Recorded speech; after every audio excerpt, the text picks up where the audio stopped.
Okay, so I got this framework in for this rod box that I'm going to be building here, so I'm just going to show you what I did in order to get to this point.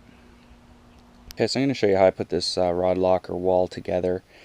Basically what I had is I just made my measurement between my 2 points and then had some 90-degree angles bent on each end. The difference in height here is just the guy bending it didn't understand my instructions, so that's not really necessary. That's just the way it came out, but it's still going to work.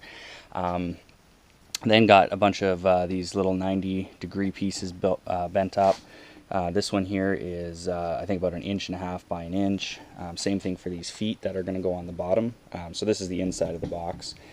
So the longest he could bend was I think 40 inches or so, or just under. So I've riveted that on, cut another piece here, and just riveted that on as well. And then I've just cut up these little feet just out of the same material. And then I'm just going to evenly space 5 across the bottom here to put them on. These marks here are just for a couple vertical supports I'm going to put in just to give it some additional strength.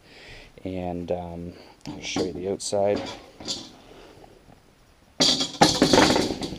That's the outside, so it's going to be painted up. And you can see basically just a row of rivets here. You're going to have rivets where your feet are, and then you'll have a couple where the vertical supports go. So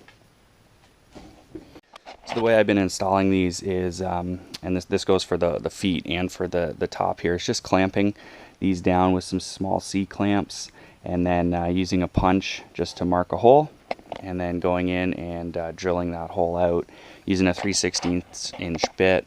And got these 3/16 extra long rivets, and they're just coming in from the outside and popping those into place to hold everything together. Couple things, you definitely really want to make sure that these are clamped down tight, especially when you haven't pre-drilled, because these will have a tendency to spin on you, and then you know, you're going to have a hole in the wrong spot, or the feet won't work. So especially when you have to, especially on the top where you have to get that lined up perfectly so your lid will close properly. So once you have your hole drilled, you're just going to flip your piece over, just clear away this little flash here, and then you can put your rivet in. Now, one thing that does happen sometimes, when you're going through the first piece of material, it'll actually push out flash like this in between the two pieces.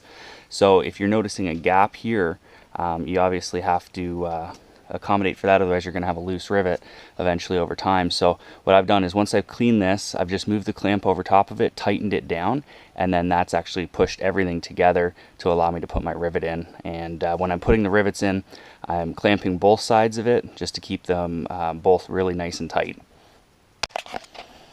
Alright, so that rivet's in place. I got a nice tight seal here.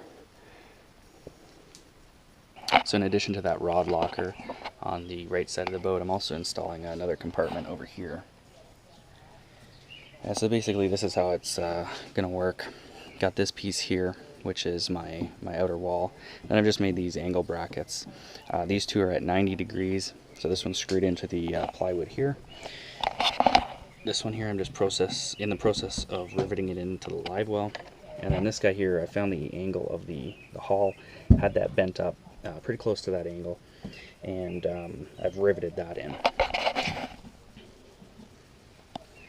So what you need to do is, I basically just got this into place rough. I didn't screw it in, I just let it kind of pressure hold it into place there. And then I installed this piece, and I started to install this piece just to see where they were going to end up. Then I attach this piece with a screw in the bottom and a screw over here. Again, I'm going to have to rivet this to the live well.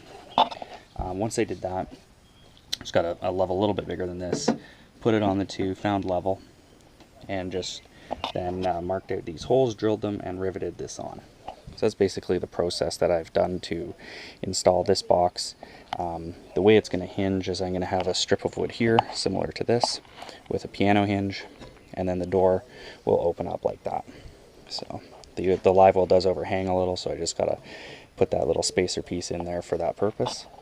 Otherwise I could have just gone and hinged it off this side as well. You could still probably do that, just you'd still need a spacer piece over here.